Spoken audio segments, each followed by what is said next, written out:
को आपने देखा होगा मीडिया के सामने रो रही है, और मीडिया के सामने मालूम है रोती हुई उस बहन ने स्वयं कबूल किया था, और कबूल करके कहती मेरे पति ने तो मना किया था कि मत जा, लेकिन पति ने यही कह दिया था यदि वहां चली गई तो मेरे घर के दरवाजे बंद हैं। वो ठोकर मार के गई थी कि भले ही मैं तुम्हारे घर में नहीं रहूंगी लेकिन गुरु को छोड़ने वाली नहीं हूं।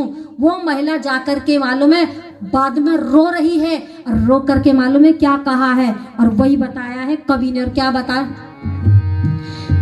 मैं हूँ राम रहीम की चेली, अपने घर से गई अकेली, मैंने बड़ी मुसीबत झेली गुरु बनाए के, हो मैंने बड़ी मुसीबत झेली गुरु बनाए के।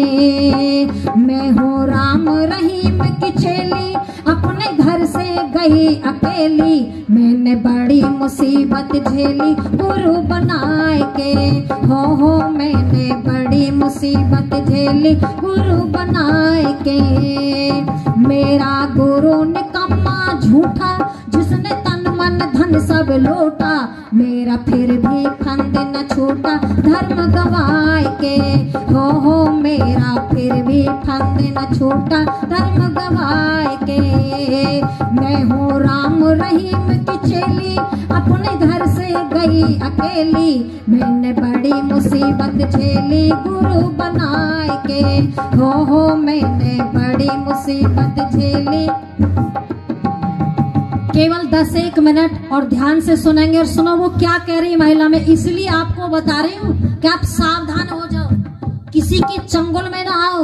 और क्या कह रही है, मैंने अपने पति देव का माना नहीं कहना, मैंने अपने पति देव का माना नहीं कहना, बार बार समझाया मुझको बिना गुरु के रहना रे, अब पछताए क्या होगा, हो मेरे जैसी यहाँ अनेकों आकर फंसी सहेली। मैं हूँ राम रहीम की चेली, अपने घर से गई अकेली, मैंने बड़ी मुसीबत झेली गुरु बनाए के, हो मैंने बड़ी मुसीबत झेली गुरु बनाए के। मेरा गुरु निकम्मा झूठा, जिसने तन मन धन सब लूटा, मेरा फिर भी फंद न छूटा धर्म गवाए के, हो मेरा फिर भी फंद न छूटा। और देखो क्या बताया उसने, हमको वहाँ पिलाई जाती ऐसी दवा नशीली, हमको वहाँ पिलाई जाती ऐसी दवा नशीली, बेहोशी छा जाती जिससे तबीयत होती ढीली रे, आगे कुछ भी याद नहीं हो, सालों साल सभी के संग में ऐसा ही होता डेली। मैं हूँ राम रहीम की चेली, अपने घर से गई अकेली, मैंने बड़ी मुसीबत झेली गुरु बनाए के, हो मैंने बड़ी मुसीबत झेली गुरु बनाए के। मेरा गुरु निकम्मा झूठा, जिसने तन मन धन सब लूटा, मेरा फिर भी फंद न छूटा धर्म गवाए के, हो मेरा फिर भी फंद न छूटा धर्म गवाए के, हो मेरा फिर भी फंद न छूटा धर्म गवाए के। वहां उसने बता दिया, ये बता दिया कि हमारी स्थिति वहां कैसी होती है, इसलिए सावधान हो जाइए। आपका यदि कोई गुरु है तो यहाँ समाज में आपका पति आपका गुरु है, और आपका मैं बता दूं जो कहते हैं ना गुरु के बिना मुक्ति नहीं होती, ये भी बिल्कुल ठीक बात है मेरी माताओं, गुरु के बिना मुक्ति नहीं होती। लेकिन वो गुरु कौन सा है, सपूर्वेशमपि गुरु कालेनान वच्छेदात्, वो परम पिता परमात्मा जो गुरुओं का भी गुरु है, उसकी शरण में जाए बिना किसी की भी मुक्ति होने वाली नहीं है। तो आइए हम उसी गुरु की शरण में जाएंगे यदि हम मुक्ति चाहते हैं। और नहीं मालूम है स्थिति कैसी होगी, यदि इनके पास जाओगे ना तो एक पति था, पत्नी से बहुत परेशान था। कई बार होते हैं देवियां बहुत अच्छी होती हैं और बहुत खतरनाक भी होती है। वो बड़ा परेशान था, किसी ने आकर के बता दिया, मैं जल्दी जल्दी कह करके वाणी को विराम देती हूँ। किसी ने आकर के बता दिया उसको, बोले आप कैसे परेशान हो? बोले मैं परेशान हूँ, मेरी पत्नी बहुत झगड़ा करती है, कभी सीधे मुंह बात नहीं करती है। बोले कोई बात नहीं, आप वहां चले जाइए। बोले कहाँ चले जाइए? आपको भी पता होगा।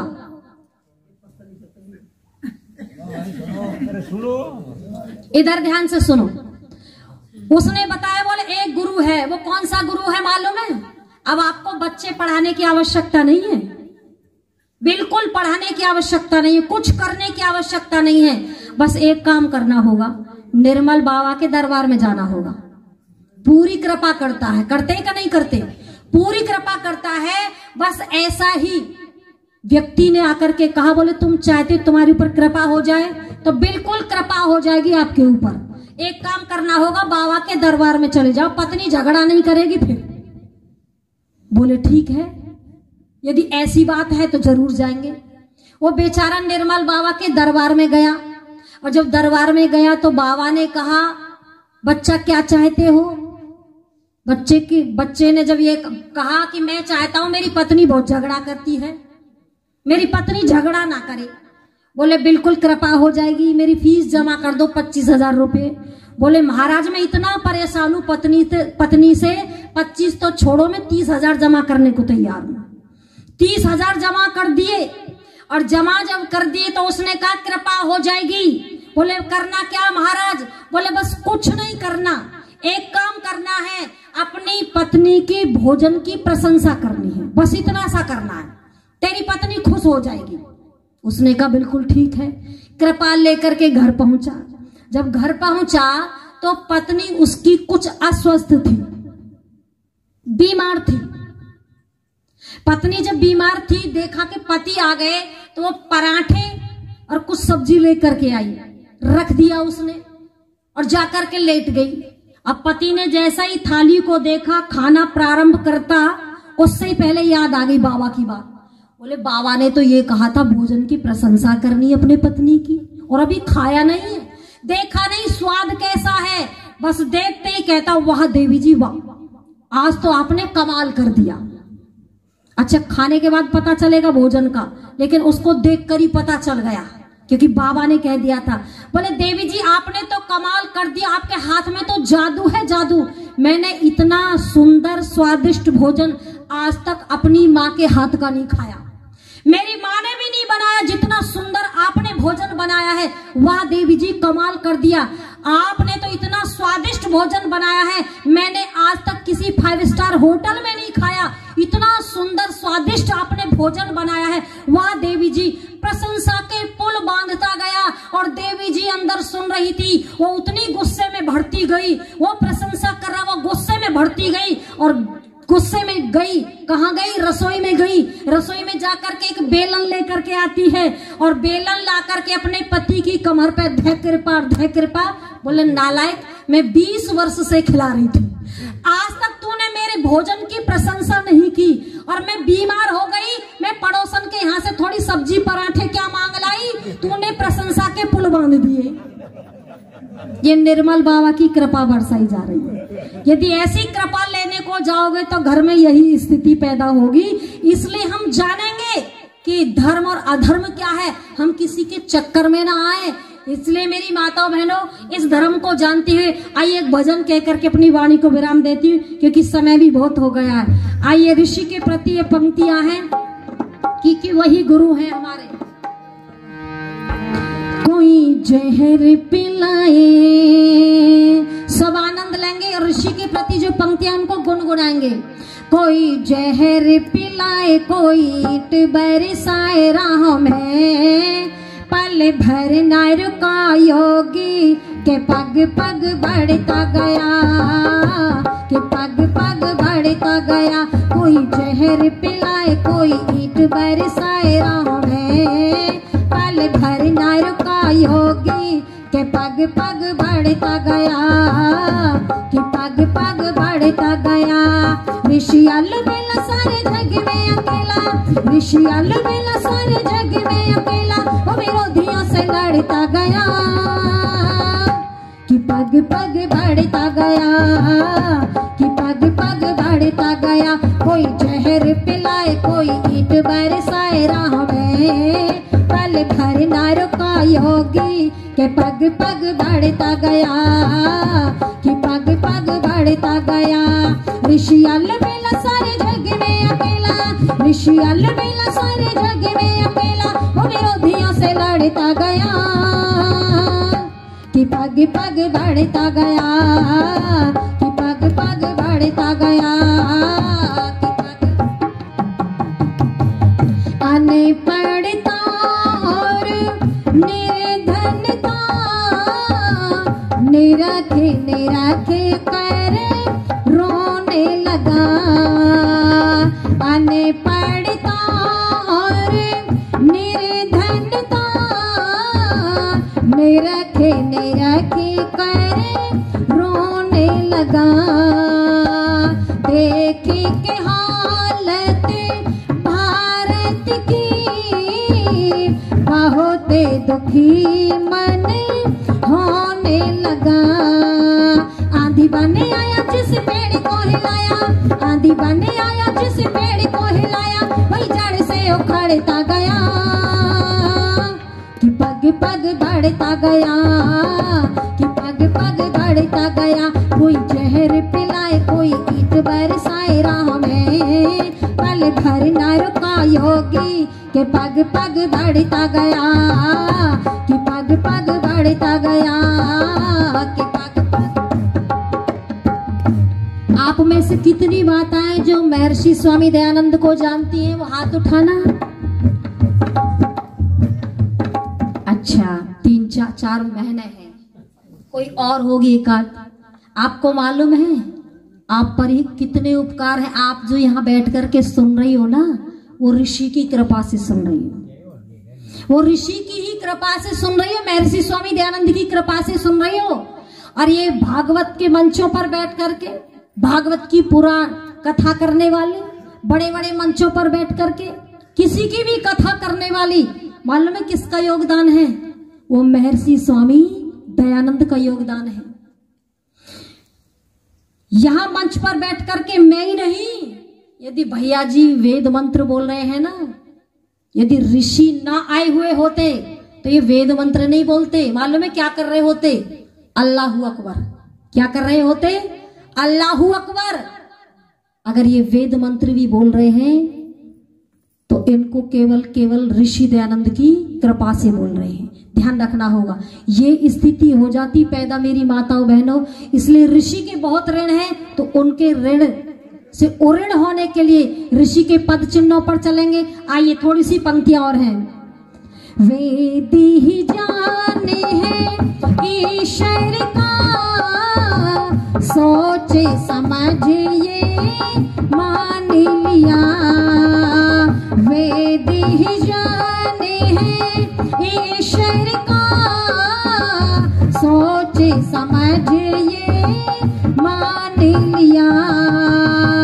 भूमि बचा कर रख दूंगा, मन में यही बस ठान लिया। योजना बना के बाजी जान की लगा के, योजना बना के बाजी जान की लगा के, ऊंची चोटियों पे चढ़ता गया, कि पग पग बढ़ता गया, कि पग पग बढ़ता गया। कोई जहर पिलाए, कोई ईंट बरसाए राह में, पल भर न रुका योगी के पग पग बढ़ता गया, कि पग पग बढ़ता गया। धरे में धुरंधर पंडित भी, तले बल के संग आने लगे। धरे में धुरंधर पंडित भी, तले बल के संग आने लगे।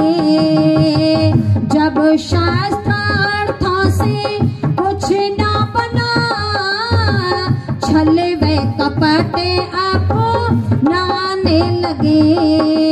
छुपते छुपाते जो भी मारने को आते, छुपते छुपाते जो भी मारने को आते, उन सबको रगड़ बढ़ता गया, कि पग पग बढ़ता गया, कि पग पग बढ़ता गया। कोई जहर पिलाए, कोई ईंट बरसाए राहों में, पल भर न रुका योगी, कि पग पग बढ़ता गया, कि पग पग बढ़ता गया, कि पग पग। परोपकार की राहों में,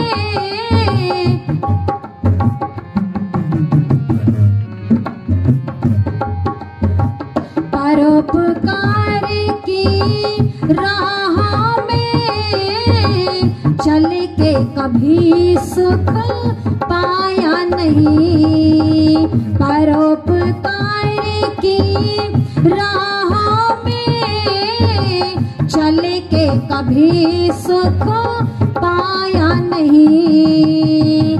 जाने पे संकट लाखों सहे, फिर भी पथे के घबराया नहीं।